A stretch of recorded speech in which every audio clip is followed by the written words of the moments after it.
이번 화는 외모지상주의 324화 리뷰편입니다. 324화의 첫 시작은 샤오룽이 김기명과 성유한에게 클럽 BB의 가드가 되기 위한 테스트를 진행하게 됐고, 그 조건은 바로 바스코를 제압하라는 미션이었죠. 제한시간은 단 10분, 그들만의 토너먼트가 시작됐습니다. 한편 샤오룽은 자신의 간부 황후가 고작 한국 깡패에게 당한 사실에 놀라워하며 황후는 절대 고수라 불리는 사람의 제자라고 합니다. 그러곤 황후가 방심해서 바스코에게 진 거라고 생각하죠. 이후 샤오룽은 1회 회장이 백호 인력을 통해 3개월사를 감시할 생각이라는 것을 간파하고 있습니다. 그래서 바스코를 고수로 인정하고 일부러 백호 인력의 인원들과 붙여 불합격을 하게 만들 속셈이었죠.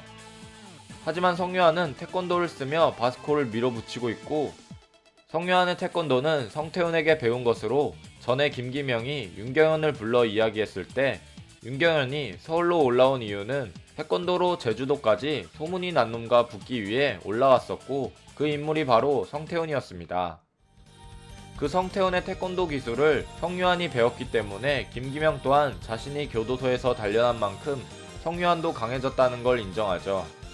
그리고 김기명은 면접에 합격하더라도 언젠가 자신의 정체가 들킬 거라며 1회와 빅딜의 전쟁을 초래할 수도 있다고 생각하게 됩니다. 최고의 방법은 면접에 일단 합격하여 정체가 들키기 전 관두는 것을 목표로 삼고 성유한을 방해할 생각을 하죠. 한편 성유한은 바스코에게 일방적으로 공격하는 모습이었지만, 바스코는 방어만 하는 것이 아닌 그의 발차기 공격을 팔꿈치로 쳐내고 있었습니다.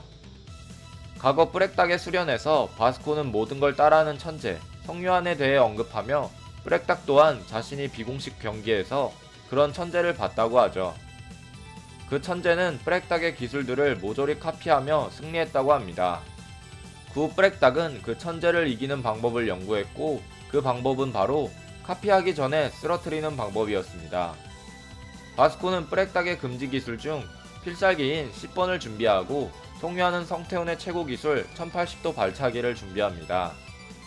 하지만 약속의 10분이 지나 싸움의 결과는 김기명이 성유한의 바짓단을 잡으며 방해를 하고 성유한의 턴은 끝나버리게 되죠.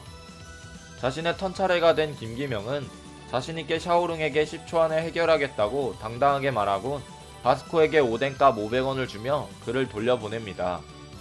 그렇게 성유한은 과거 종건에게 후임 후보를 탈락한 표정을 짓지만 3개월사 사장 비비가 그의 불합격을 막아버립니다. 그런 모습을 보고 샤오룽은 성유한도 합격을 시켜버리죠. 결과는 김기명과 성유한은 클럽 비비의 가드로 취직하게 됩니다. 그 시각 샤오룽은 비밀리에 있는 어느 지하로 향하게 되고, H그룹의 홍경영 회장은 다이어트란 대단하다며 체중 감량에 성공한 박형석을 보고 매우 흡족한 표정입니다. 결국 다이어트를 성공한 형석의 모습이 나오면서 외모지상주의 324화는 끝이 나게 되죠. 이번 화의 떡밥은 총 4가지로 구성되어 있습니다. 먼저 첫 번째 떡밥은 황후의 절대 고수라고 불리는 스승에 대한 의문점이죠. 외지주의 떡밥은 대부분 어떤 인물에 대해 스승이 밝혀지게 된다면 그 스승은 극중 등장할 확률이 매우 높아지는 걸 볼 수 있습니다. 예를 들어 과거 작가님은 홍재열의 스승 소피아를 언급할 때도 잠깐 지나가는 러시아 용병으로 생각했지만, 이번 최신화에서 소피아는 홍경영 회장의 정식 가드로 출연하여 형석의 다이어트까지 맡는 비중 있는 인물로 나왔습니다. 이러한 모습을 토대로 절대 고수라 불리는 황후의 스승은 중국인이 주 간부인 3개월사의 극 후반 이야기 부분에서 중국 무술인 영춘권과 태흑권의 고수로 나오지 않을까 싶습니다. 한편 뿌렉닭을 이긴 인물에 대한 떡밥도 나왔습니다. 그 인물의 유력한 용의자는 싸움 독학의 쌈닭, 즉 로건 그레이시라는 말들이 많은 상황이죠. 그의 검게 그을린 모습과 쌈닭의 특유의 말투는 저 상황에서 싸운 뿌렉닭의 말투까지 카피했다는 말들이 있습니다. 여기서 쌈닭은 싸움 독학 초반에 뭐뭐 요우로 인해 뿌렉닭이라고 의심을 받았지만, 결국 가을이의 싸움 독학 책으로 인해 로건 그레이시로 밝혀졌고, 그런 쌈닭은 온 지역을 돌아다니며 각 무술에 대한 교육 영상을 찍었습니다.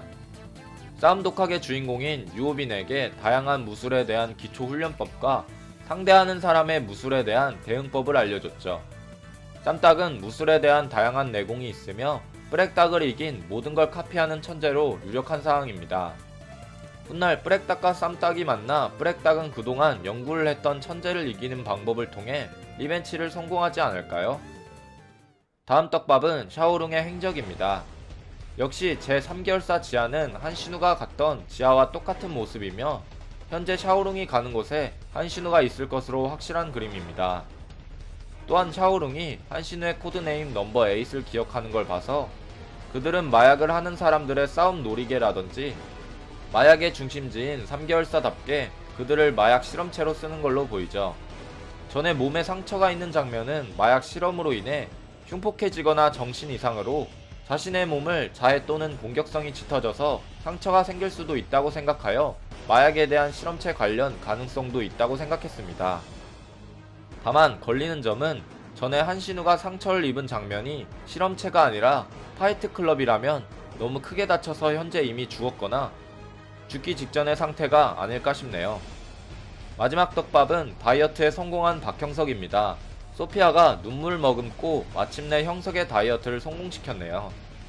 형석은 역시 긁지 않았던 복권인 듯 얼굴의 외형이 싹 달라진 느낌입니다. 마치 현재 마른 몸의 형석과 비슷한 외모를 가지고 있죠. 이제 본래의 몸이 정상 체중으로 돌아가게 되면서 형석은 전에 몸이 무거워서 생각처럼 안 된 경험들을 마른 몸이 아닌 본래 자신의 몸으로 공격할 수 있게 됐습니다.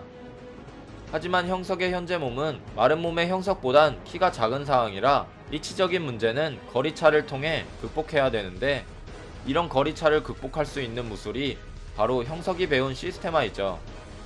소피아가 알려준 만큼 랴브코 계열의 왼손 시스테마와 훗날 무기술까지 사용하는 카도치니코프의 시스테마를 쓰는 그림을 기대해봅니다. 자, 여러분들의 생각은 어떠신가요? 여러분들의 생각을 댓글로 적어주시길 바랍니다. 이상 시청해주셔서 감사합니다.